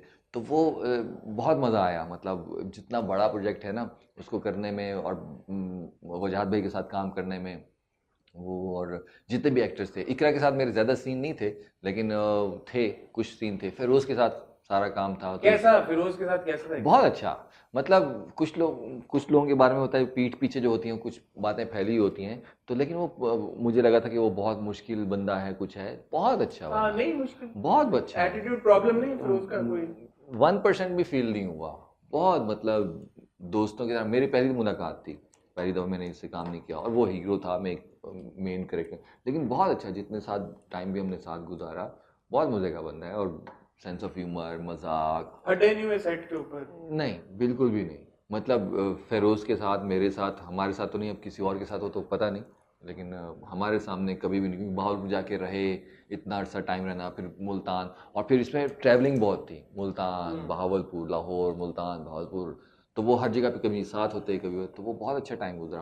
फिर सुहेल समीर, मतलब बहुत अच्छे इंसान, क्या कहते हैं, पीरज़ादा साहब, उनके साथ बैठ के तो मतलब टाइम का पता ही नहीं चलता है, जितने एक्सपीरियंसेस हैं उनके, जिस तरीके से वो बातें करते हैं, जिस तरह सुनाते हैं, तो मतलब हम बस बैठे रहते थे, वो बोलते रहते थे, हम बैठे रहते थे, सुनते रहते थे। तो मतलब हर किरदार, क्योंकि इधर फीमेल्स अलग होती थी, मेल अलग बैठे वो होते तो थे, हमने देखा भी है, ड्रामे में भी वो ऐसे ही होते हैं, क्योंकि पता वो ईजी होते हैं, तो वो मेकअप वगैरह में हर चीज़ में लगे होते हैं, यहाँ होते बस तैयार होकर बैठ गए, सुबह से शाम तक हम बैठे हैं। तो वो जब गैदरिंग होती थी बहुत मज़ा आता था, मतलब बहुत ज़्यादा, क्योंकि मेरे वसीमाबाद साहब के साथ सीन नहीं थे, क्योंकि वो एक अलग फैमिली दिखाई थी, मेरी फैमिली यहाँ दिखाई थी, तो मतलब बहुत मज़ा आया। तो जो खुदा और मोहब्बत इतने शौक शौक के साथ लोग देख रहे हैं और million and millions of viewers हैं, उनके लिए क्या पैगाम है आपका? और मतलब आगे बहुत सारे ट्विस्ट हैं इसमें, कि अभी तो ये बहावलपुर पहुंचा है, अभी वहाँ क्या होता है। इतनी सिंपल स्टोरी नहीं है, लड़का लड़की प्यार करते हैं नहीं करते और या शादी हो जाएगी नहीं होगी? नहीं, ऐसा नहीं है ना, अगर ऐसा होता फिर थर्ड तक क्यों आते ये अगर तीसरे तक बना रहे हैं तो कोई वजह है ना।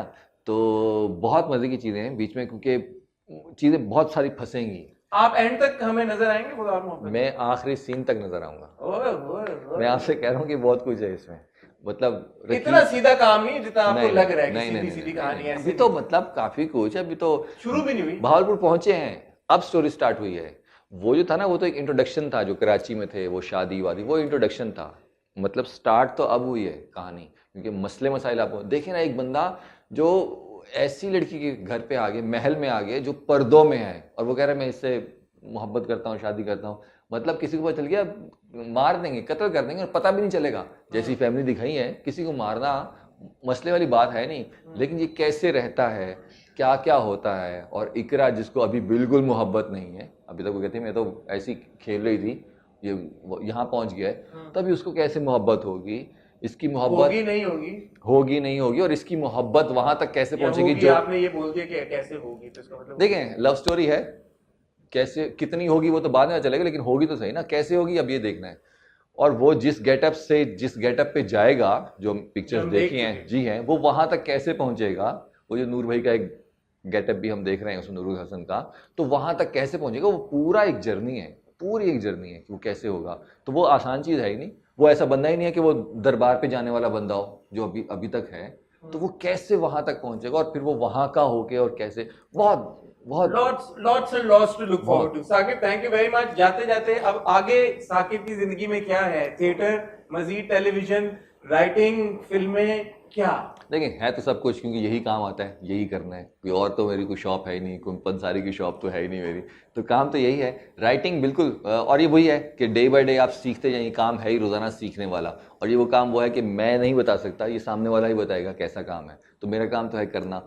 राइटिंग और एक्टिंग दोनों, क्योंकि अब मैं थोड़ा सा राइटिंग की तरफ की, जब सब ज़बरदस्ती लिखवाते हैं, तो फिर मैंने काशी भाई से रिक्वेस्ट की है कि मुझे थोड़ा सा सिखाएं, क्योंकि जितना वो समझते हैं इन चीज़ों को, मुझे नहीं लगता कोई और इतना समझ सकता है या मुझे समझा सकता है जितना वो प्यार करते हैं। तो मैं उनके पीछे पड़ा हूँ कि थोड़ा सा मुझे बताएं कि स्टोरी टेलिंग कैसे होती है लिखने में, और ऐसे अच्छे अच्छे स्क्रिप्ट करके, जैसे बी गुल का है, पढ़ के, कि जब मैं लिखने बैठता हूँ तो थोड़ा सा पढ़ता हूँ, ताकि वो पता चले कि अच्छा जी किस तरीके से लेके चल रही हैं, बहुत अमेजिंग।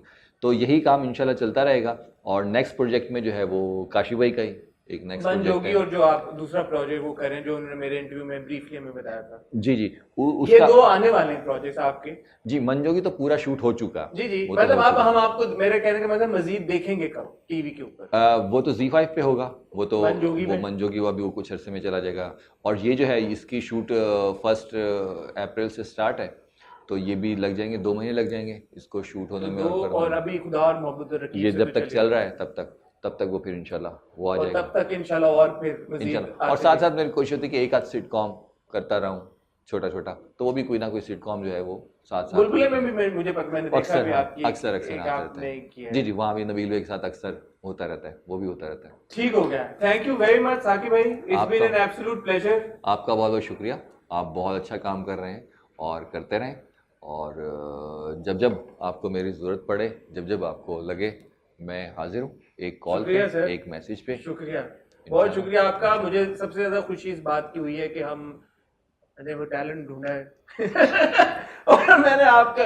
नहीं, इन ऑल सीरियसनेस, जब हम टेलीविजन के ऊपर अच्छा काम होते हुए देखते हैं, मेरे ख्याल में हमारी बहुत ज्यादा ये रिस्पॉन्सिबिलिटी बनती है कि हम अपने व्यूवर्स के साथ उनको मिलवाएं और उनकी जो जर्नी रही है वहां तक पहुंचने में वो जरूर उनके साथ शेयर करें, क्योंकि मुझे लगता है बहुत सारे ऐसे लेसन हैं जो कि एस्पायरिंग एक्टर्स और एक्ट्रेसेस सीख सकते हैं। वैसे भी पता होनी चाहिए लोगों को कि हमारे जो एक्टर हैं किस माहौल में काम कर रहे हैं, कितनी मेहनत का काम कर रहे हैं। बिल्कुल, और जहन में रखें कि थोड़ा सब्र से काम लें जो नए आने वाले लोग हैं, कि हर चीज़ का एक टाइम होता है, जल्दबाजी से नहीं होगा। किसके थ्रू होना है, अब जैसे मैं अगर कहता हूँ कि ये चीज़ हुई तो काशी भाई के थ्रू हुई, कि काशी भाई ने देखा या समझा मैं कर सकता हूँ, या वो करवा लेते हैं। यहाँ अगर कोई नहीं करवाता तो वो उसकी मर्जी है, काशी भाई करवा लेते हैं, उनको लगता है। तो जितना मेरा बेहतर काम है वो सबसे पहले अल्लाह, उसके बाद अगर हम बंदों की बात करते हैं तो काशी भाई के वो देखते हैं, फिर जो उनके राइटर्स होते हैं, बेशक वो मंजोगी के राइटर्स सजी गुल हैं या दमपुख के ज़फ़र मिराज साहब थे, या ये बी गुल हैं, वो जाहिर बात है वो उन्हीं के लेवल के ही राइटर्स होते हैं। तो मतलब जितना मेरा काम है, अच्छा काम है, वो अगर क्रेडिट सबसे ज़्यादा क्रेडिट काशी भाई का, फिर राइटर्स का, अगर हम रकीब से की बात करते हैं, बी गुल का और नुमान भाई का, हर काम में, क्योंकि जितना वो सिखाते हैं, जितना वो बताते हैं, तो ये जितना भी अच्छा काम है उनकी वजह से, और जो थोड़ा सा बुरा काम है वो मैं सीख जाऊंगा इंशाल्लाह, बेहतर करूंगा। आप बहुत अच्छा कर रहे हैं, उम्मीद करते हैं इंशाल्लाह आप आगे भी अच्छा करते रहें। Thank you so much. Thank you. Thank you.